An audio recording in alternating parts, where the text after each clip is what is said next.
Alright, hey everybody, welcome back to the channel. This is Rob here at Smirking Gun Reviews, back to talk about more Stranger Things Season 3. We're on episode 5. It's called The Flayed, so full spoilers if you haven't seen this episode.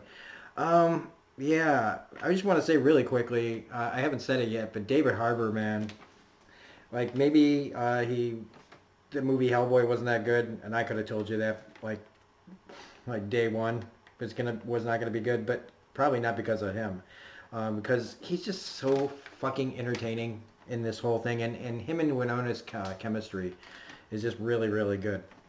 But jumping right into this, I mean, we literally do just jump right into the action. I mean, we are like boom, right back into the elevator shaft, heading down to the bottom of the Russian facility underneath the Starcourt Mall because yep.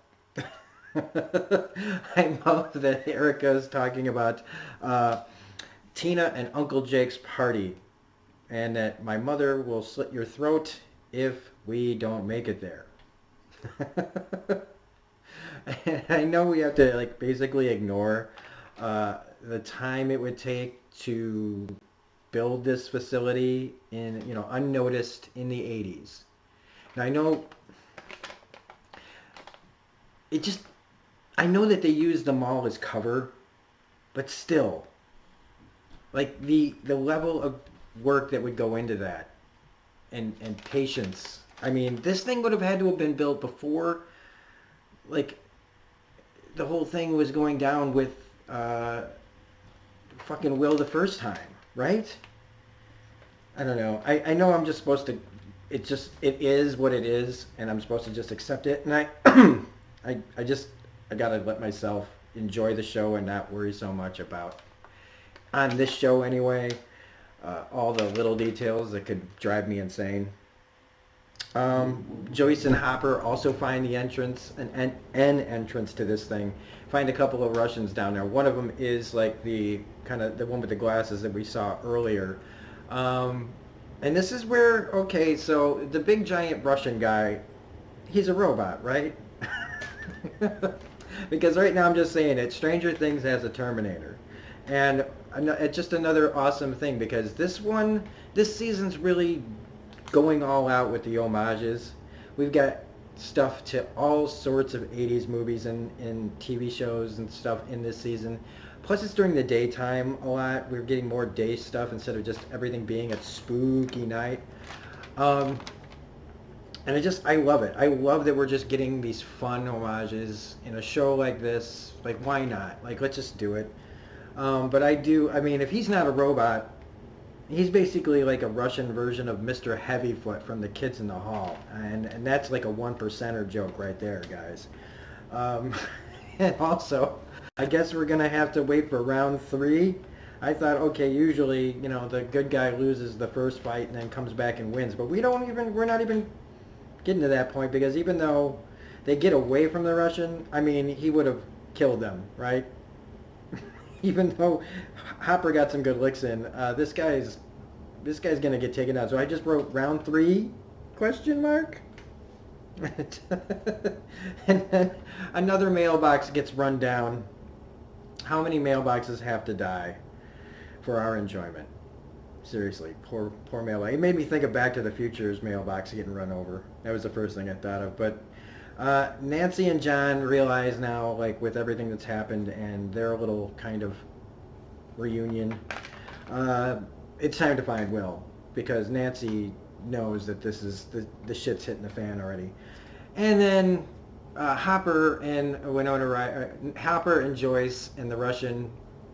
Of course, the car got blown up, and it's taking the Russian forever to catch up to them, because he must walk like the cowboy in Preacher. That causes them to work on the car, and then, the truck blows up. I don't know how, I don't know why, but I guess whatever he was doing in the hood of that truck, the Russian tried to warn him, but the truck's gone now, so they have to walk to Illinois. And Hawkins, is this in Indiana or Iowa or Wisconsin? It's got to be Indiana, right? If they're walking to Illinois. We're not walking to Illinois, and also 11 finds Hopper using her under the skin telepathic powers. Dustin and Steve, we're back to them, which is always fun. The most fun in the show still for me um, is where we get to, well, peeing in an elevator shaft is definitely something I can check off my movie bucket list or TV bucket list. I've seen that now. His line about looking at you, roast beef, when they realize how much walking they're going to have to do, that was pretty good. Another nice little slam. I love that they just kind of throw little digs at each other, but it's really just playful and not mean-spirited. What's a good scream? Comes out of Lucas's mouth. Giving a call back to the talk about orgasms. And Heather and Tom, we find their connection that they put together, that if there's something wrong with Heather, that means something is wrong with Tom, and then Tom was acting weird, so everybody is piecing everything together. You know, we got the kids back with Jonathan and Nancy, so all we need now is we got Hopper and Joyce on their own adventure, and Dustin and Steve and Robin and Erica right in the middle of it. So everybody's kind of coming together a little bit by a little bit. This feels like one of those seasons that's going to end with everybody all together at the end, kind of like, like, where have you been? And everybody doing their own thing. Well, the rest of Hawkins is either getting taken over or shopping at the mall. We get a nice trip to 7-Eleven, where if you look, they're all drinking Cokes or drinking drinks that are basically kind of hard to find at times. They got Jolt, Hopper's drinking Jolt, Joyce is drinking Tab, and the Russian's drinking New Coke. So that was a pretty nice little thing. And the show kind of turns into Midnight Run shenanigans here for a minute, where he commandeers a car for a criminal that they're transporting that caused them a lot of grief. I thought it was funny, unbelievable but funny. I mean, they just do the old shtick that they use in movies, and it's just fun watching these little like homages and play out. The whole thing where they're discussing like how this facility got built. Erica and Dustin are having this little conversation, and like Erica is, okay, again, way too smart for her own good. She should have been part of the gang like a long time ago, because she's like, Russians, you don't pay people, you cut corners. She's not wrong. That would be how it would be done. Also, Robin knowing what the powers of Cyborg are, even though I know it's a fictional character, turned me on a little bit. I was like, dang, man, I want to date Robin now, because she knows that shit. I mean, I know they wrote her to be that, but I don't know. If I knew a girl in real life that knew about, like what makes the character of Victor Stone run, I would probably have to give her a second look, just because. The gang breaks into a newspaper editor's house. I thought that there should be It's Always Sunny music playing during that sentence. But they talk about how they're making a new substance, a la the green goo, that the people have been eating these chemicals. And again, apparently if you have a upside down host inside of you, you're extra strong, your body doesn't take as much damage, even though you can get stabbed in the fucking throat and die. Drinking chemicals and eating shit is okay, and getting thrown through brick walls. So again, I'm letting little details gnaw at me a little bit, but that's okay. But everybody's starting to put 2 and 2 together here. The plan's all getting figured out, because we're leading up to episode 6, so it's like 6, 7, 8. We got 3 episodes, and again, this show isn't slowing down at all, except for maybe in a couple of little exposition areas. And we get back to the reporter conspiracy guy that John and Nancy went to last season. So he's back. This actor's usually pretty funny, and he's pretty good here, but again, he's just kind of there as a translator. I wrote, when Dustin and Steve and them find the bigger facility under now, I was like, that's a lot of Russians, and yep, Dustin says Red Dawn. So they were giving, I mean, that's a straight up, not even a homage. Red Dawn exists in this world, and he's going, this is like Red Dawn. So that's pretty awesome. Also, the kicking ass of the Russian soldier was pretty great. Dude, you did it. You won a fight.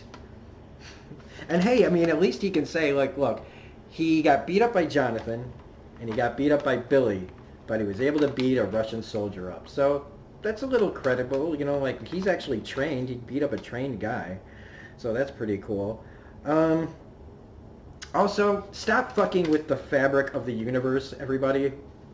When they discover what's really going on and you see like the super collider or the conductor or whatever, it makes me realize that there are people working on this shit right now. So if we are suddenly vaporized out of existence, where literally we would probably just not even know, like we'd just be gone. But I'm just saying ahead of time to anybody that may be working on this kind of project, hey, how about you stop? I kind of like being able to make videos on 4th of July. And some people might actually like watching them too. So please don't vaporize us with your superconductors, scientists. Please.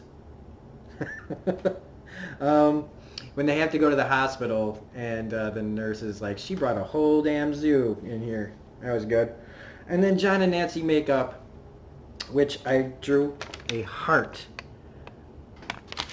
next to it. What's wrong with me? And then we got more young love, don't care. Yeah, Mike and 11 are mending fences in kind of a cringy scene to me. And with Nancy and Jonathan meeting up with the editor and Jake Busey's character, is there going to be a town left after this is over? What rules are they going to follow, I wonder, at the end of this? Because Jonathan and Nancy kill the editor and Jake Busey. He stabs the editor in the throat with a pair of scissors, and she bashes Jake Busey's head in with a... really? The shit that you use to put out fires. A fire extinguisher. Wow. I'm forgetting words. So they died. So, like... why isn't Billy dead? I mean, okay, so it proves that physical harm can kill the body. So Billy's body should be dead by getting thrown through a brick wall. Yes, I'm going all the way back to that well. But will there be a town left, and what rules are they applying? Like, if they defeat the Flare, does that mean everybody just goes back to normal? Or is this going to be like a movie? I don't want to say which movie I'm talking about because that's kind of a spoiler for that movie, and it's one of those movies that I'm going to review on here, and I don't want to like get to that point. But in that movie, everybody that was infected, if there was no coming back, you just died. So I'm kind of wondering, I mean, it's probably going to have a population here, but if you die, you're dead. And then what happens then? You've got a bunch of dead people, right? And how do you cover up those bodies without saying, we killed them? Well, why did you kill them? Oh, because they were infected with an otherworldly presence. Okay, that's great. Arrest them. So there's going to be a cover-up at the end of this, like, if there is even a town left, as like I said. We also find out that when you hurt one of the other ones, the other one feels pain, but how far does that stretch? Do they all feel the pain, or just ones that are in close proximity to each other? I'm not quite sure. Again, on the rules. And that's one thing I guess I'm going to have a complaint on eventually here, is this show doesn't really have any established rules, and it would be nice to have them. Otherwise, it's just a cartoon and you can do whatever you want. And if that's what it is, fine. I just need that to be established so that my fucking brain will leave me alone. And then I wrote, oh my god, they disintegrated and escape like the Thing. Like, if pieces of it are alive, it's going to still keep going. And it forms one giant fucking monster, and it was a pretty effective scene. And I remember getting goosebumps when we were watching. It was like the fight between Billy and 11. I actually got body buzzed on that fight, but same thing happened here when I was like, oh shit, they're in the dark and this thing is there. And that's where the episode ends. So of course I have to watch the next episode. Who wouldn't? And it's gonna build. I love that each episode has got momentum going into the next one. So like I said, this is a show perfect for binging, and even though I don't like doing it anymore, I am definitely going to be happy that I got this done when I did. So anyway, since I got so much to do already. Anyway, so that's this episode. I hope you liked it. If you like this review, please hit the like button, comment, share, subscribe. If you're not a subscriber already, please subscribe to the channel. Otherwise, this is Robert Smirking Gun Review saying we'll be back with episode 6 in a little bit. And otherwise, enjoy the rest of your Independence Day. Bye.